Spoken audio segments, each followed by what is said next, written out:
As-tu déjà passé des heures à étudier pour te réveiller le lendemain en ne te souvenant de rien? As-tu déjà lu le même paragraphe 3 fois en ayant l'impression qu'il glissait hors de ton esprit comme de l'eau entre tes doigts? Pendant ce temps, les étudiants japonais mémorisent plus de 2000 kanji, des symboles bien plus complexes que tout ce que tu étudies, et beaucoup les retiennent toute leur vie. Et voici la partie la plus étrange. Certaines personnes se sentent plus reposées après 5 heures de sommeil qu'après 8. Comment est-ce possible? Si ton cerveau est fatigué, brumeux ou oublieux, le problème n'est peut-être pas ton intelligence, mais ton rythme. Prenons un peu de recul. Pourquoi ton cerveau efface-t-il l'information si rapidement? Et pourquoi te réveilles-tu épuisé, même après une longue nuit de sommeil? Ton cerveau ne te trahit pas. Ce sont simplement tes habitudes, qui ne sont pas synchronisées avec la façon dont l'esprit et le corps sont conçus pour fonctionner. Au Japon, les étudiants suivent un rythme qui soutient leur mémoire au lieu de lutter contre elle. Leurs routines ne sont ni extrêmes ni compliquées. En réalité, elles sont étonnamment simples. Chaque matin, beaucoup d'entre eux sortent prendre la lumière du jour et font une courte marche avant l'école. Des études montrent que seulement 10 minutes de mouvement léger peuvent augmenter la mémorisation de près de 20%. Cela réveille le cerveau, réinitialise l'horloge interne et prépare l'esprit à apprendre. Avant d'étudier de nouveaux contenus, ils révisent les anciens en utilisant le rappel actif plutôt que la relecture. Ils mangent jusqu'à être rassasiés à 80%, un principe appelé Hara Hachibo, pour éviter les chutes d'énergie. Et surtout, ils dorment selon des cycles naturels, plutôt qu'en se basant sur un nombre fixe d'heures. Ces habitudes fonctionnent parce qu'elles s'alignent sur ta biologie. Lorsque ton rythme quotidien correspond à la façon dont ton cerveau forme les souvenirs, soudain, l'apprentissage devient plus facile. Et tu te souviens de plus avec moins d'efforts. Imagine un matin typique au Japon. Les élèves sortent de chez eux juste au lever du soleil. L'air encore frais, les rues calmes, sauf pour quelques vélos et pas pressés.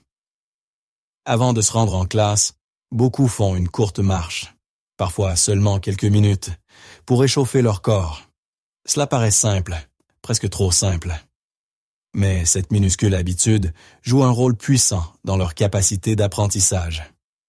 Lorsque la lumière du soleil frappe tes yeux le matin, elle déclenche la cortisol awakening response. Le cortisol, lorsqu'il est libéré au bon moment, n'est pas une hormone de stress, c'est une hormone de concentration. Elle dit à ton cerveau, « Réveille-toi, sois attentif, il est temps d'apprendre ». Cette petite marche matinale renforce ce signal. La recherche montre que 10 minutes de mouvement léger peuvent augmenter la mémorisation de près de 20%, car cela stimule le flux sanguin vers l'hippocampe, le centre de la mémoire dans ton cerveau. Et les étudiants japonais ne se lancent pas immédiatement dans une nouvelle matière. Ils commencent leur session d'études en révisant les connaissances de la veille. Ce petit échauffement correspond exactement à la manière dont fonctionne la mémoire. Ton cerveau apprend mieux lorsque les anciennes informations sont réactivées, avant que les nouvelles ne soient ajoutées. Voilà pourquoi le rappel actif, se tester plutôt que relire, est si profondément ancré dans la culture d'études japonaise. Beaucoup suivent aussi de minuscules rituels pour se préparer mentalement. Préparer une tasse de thé chaud, organiser leur cahier, ranger le bureau. Ces gestes lents et intentionnels signalent au cerveau que l'apprentissage va commencer. Ce ne sont pas seulement des habitudes, ce sont des ancres psychologiques qui réduisent la résistance et augmentent la concentration.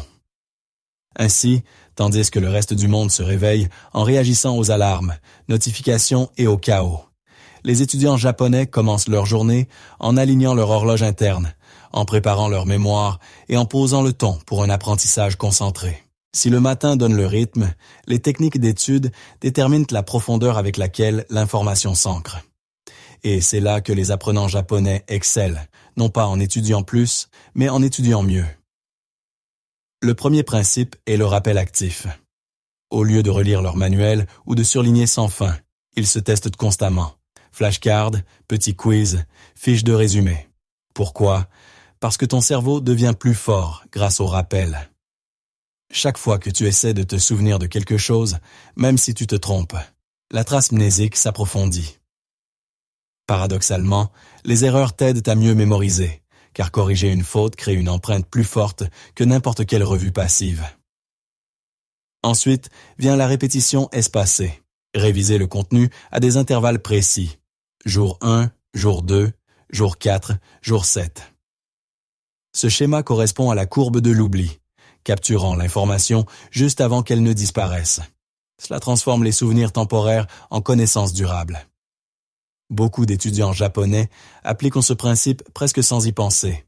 Réviser les kanji de la veille dans le train, se tester pendant les pauses, revisiter les anciens contenus avant les examens. Puis il y a le Kaizen, la philosophie d'améliorer seulement 1% chaque jour. Au lieu d'essayer de maîtriser 50 mots de vocabulaire d'un coup, ils en apprennent peut-être 5. Au lieu de lire un chapitre entier, ils révisent une seule section avec une concentration totale. Les petites victoires s'accumulent. Avec le temps, ces gains de 1% s'additionnent pour devenir une maîtrise extraordinaire, suffisamment pour mémoriser plus de 2000 kanji. Pour maintenir leur concentration, beaucoup suivent dans la règle du 40-10. 40 minutes de travail profond, 10 minutes de repos. Cela reflète les cycles ultradiens naturels du cerveau. Les vagues d'énergie haute et basse qui surviennent toutes les 90 minutes. Lorsque tu étudies par vagues intentionnelles, ta concentration se renforce au lieu de s'effondrer. Et lorsque la motivation baisse, ils utilisent une règle simple. Ne jamais manquer 2 fois. Sauter une fois est humain. Sauter 2 fois devient une nouvelle habitude. Avec ces méthodes, étudier cesse d'être un combat de volonté et devient un système, un rythme d'apprentissage qui fonctionne avec ton cerveau, pas contre lui. Parlons maintenant de la partie de l'apprentissage que la plupart des gens négligent, la récupération. Parce que peu importe à quel point tu étudies, si tu dors mal, ton cerveau ne peut pas stocker ce que tu as appris. Et voici une autre idée japonaise. Ce n'est pas le nombre d'heures de sommeil qui compte le plus, mais le timing. Ton sommeil passe par des cycles de sommeil léger, de sommeil profond et de REM. Te réveiller au milieu d'un cycle REM, lorsque ton cerveau est très actif, peut te laisser groggy, lourd et déconcentré, même si tu as dormi 8 heures. Mais te réveiller à la fin d'un cycle complet peut te faire sentir reposé après seulement 5 ou 6 heures. C'est pourquoi certaines personnes se sentent plus fraîches après 5 heures qu'après 8. Ce n'est pas un miracle, c'est simplement de la biologie. La culture japonaise met l'accent sur l'harmonisation avec les rythmes naturels, pas sur le fait de les forcer. Cela se reflète aussi dans leur routine quotidienne, notamment dans leur manière de manger. Le principe de Hara Hachibu, ou manger jusqu'à être rassasié à 80%, empêche les baisses d'énergie et stabilise l'esprit. Lorsque ton corps n'est pas surchargé de nourriture, davantage de sang circule vers le cerveau, favorisant une pensée plus claire et une meilleure mémoire tout au long de la journée. Avant de se coucher, beaucoup des meilleurs étudiants japonais font une petite chose, une révision de 10 minutes de ce qu'ils ont étudié. Ce n'est pas pour bachoter, c'est pour signaler au cerveau ce qu'il doit consolider pendant le sommeil.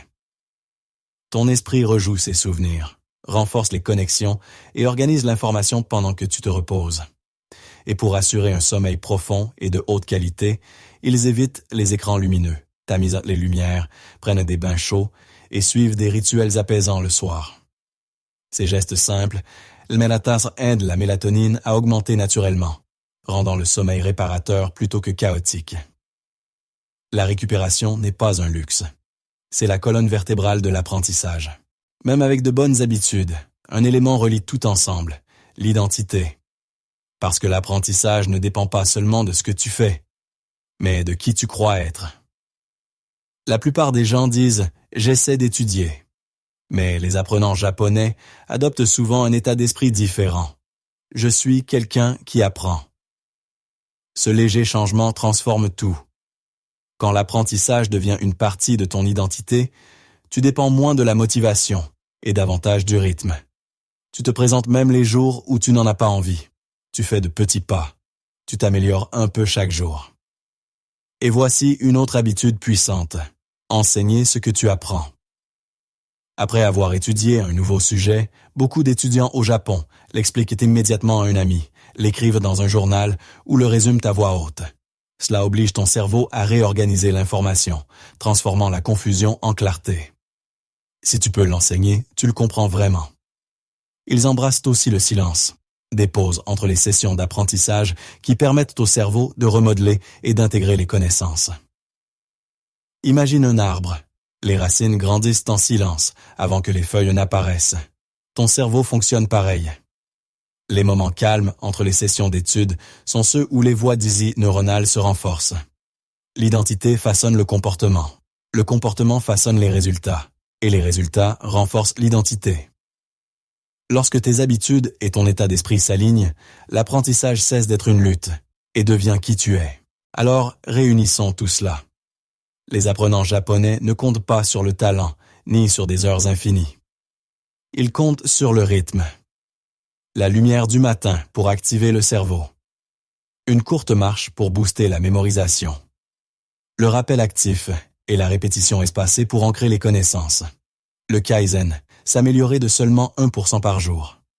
Manger jusqu'à être rassasié à 80% pour préserver l'énergie.